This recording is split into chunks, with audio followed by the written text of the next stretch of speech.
vous abonner, de liker et de partager cette vidéo. Chers amis Gaga, bonjour, j'espère que vous allez bien. Vous êtes une fois de plus sur AmiMac TV. Je vous remercie d'être en ma compagnie. N'hésitez surtout pas à vous abonner si ce n'est déjà fait, à liker, à commenter et à partager mes vidéos. Cela aide énormément en ce qui concerne le référencement. Alors aujourd'hui, c'est un nouveau podcast. Ça fait déjà pas mal de temps que je voulais continuer le format que j'avais lancé il y a déjà plusieurs mois de cela, puisque ça avait l'air de vous plaire. Donc voilà, je vais essayer de recommencer ainsi les podcasts. Et vous le savez, pour un podcast, à chaque fois, il faut un thème. Le thème d'aujourd'hui, c'est l'Amiga 500 Mini, une fois de plus. La 500 Mini, pour être tout à fait exact, puisque vous le savez, les créateurs de cette mini-machine n'ont pas le droit d'utiliser le nom Amiga. En tout cas, ils n'ont pas acheté les licences pour utiliser le nom. Donc, il faut l'appeler officiellement la 500 Mini. Alors, podcast, pourquoi? D'autant plus, tout simplement parce que la vidéo que j'ai faite, pour vous annoncer la sortie de ce A500 Mini a fait quand même plus de 1000 vues, ce qui pour ma chaîne est pas mal du tout, voire même très bien.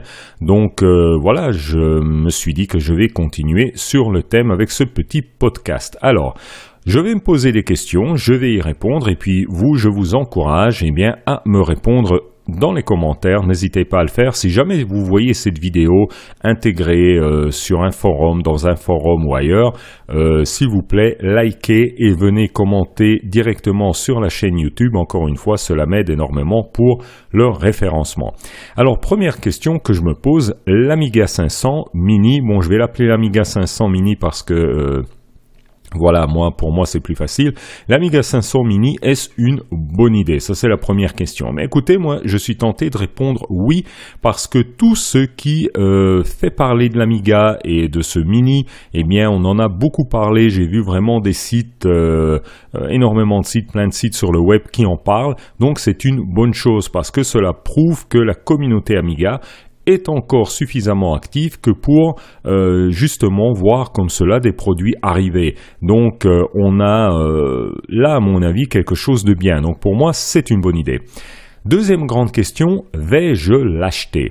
Je vais avoir ici deux réponses. En ce qui concerne moi personnellement, Amiga Kid, je pense vraiment l'acheter parce que, tout simplement, pour pouvoir vous en parler sur la chaîne, pour pouvoir tester la machine, pour pouvoir faire une bonne vidéo avec pas mal de vues, je l'espère, voilà. Donc moi, je pense vraiment l'acheter. Si je n'avais pas ma chaîne AmiMac TV, très franchement, je ne suis pas sûr que je l'achèterais parce que déjà, il faut voir au niveau du prix, c'est quand même 130 €. Donc ce n'est pas rien, et puis il faut voir en tant que tel. Alors l'objet pour les collectionneurs, on va dire, ça peut être une bonne idée également pour la personne qui collectionne déjà de l'Amiga. Donc là je pense que l'achat peut se justifier. Maintenant pour une personne qui a eu un Amiga avant et qui aimerait retâter de l'Amiga, ça peut être sympathique également. Encore une fois ici, à chacun de se poser la question jusqu'à la sortie en 2022 de cette A500 Mini. Alors, beaucoup de personnes sur les différents groupes Amiga sont embêtés par le clavier. Bon, écoutez, ce sera un clavier factice. Maintenant, en même temps, sur une machine Mini, moi je n'ai pas le Commodore 64 Mini et ce genre de mini ordinateur. Maintenant, en même temps, sur un mini format, bon voilà, on peut pas s'attendre non plus à grand chose. Maintenant, ça se résout très facilement. Je pense que il n'y aura qu'à brancher un clavier en USB et puis en avant c'est parti, on pourra tapoter. En même temps, je me vois mal rédiger mon courrier sur cet Amiga 500 Mini. Donc un clavier, bon voilà, clavier factice, moi franchement je vous le dis, ça me dérange pas. Alors l'émulation, ça c'est quand même la grande question, c'est l'émulation. Quelle sera cette émulation? Quelle solution va être choisie pour l'émulation? Ça c'est vraiment pour moi l'une des principales questions.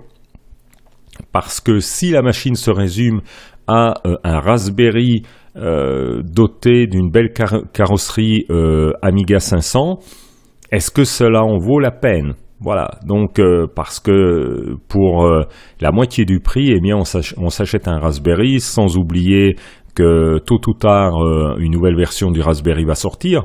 Donc voilà, 130 € face à 70 € pour un Raspberry, voilà, c'est quand même le double. Donc au niveau de l'émulation, si on n'a qu'un bête, entre guillemets avec un 36 guillemets, un bête Raspberry à l'intérieur, je ne suis pas sûr que on sera très avancé. Maintenant, il faudra voir également l'interface qu'on aura. Est-ce qu'elle sera plaisante? Est-ce que nous aurons quelque chose de bien fait, de bien foutu? Ça, c'est encore une grande question.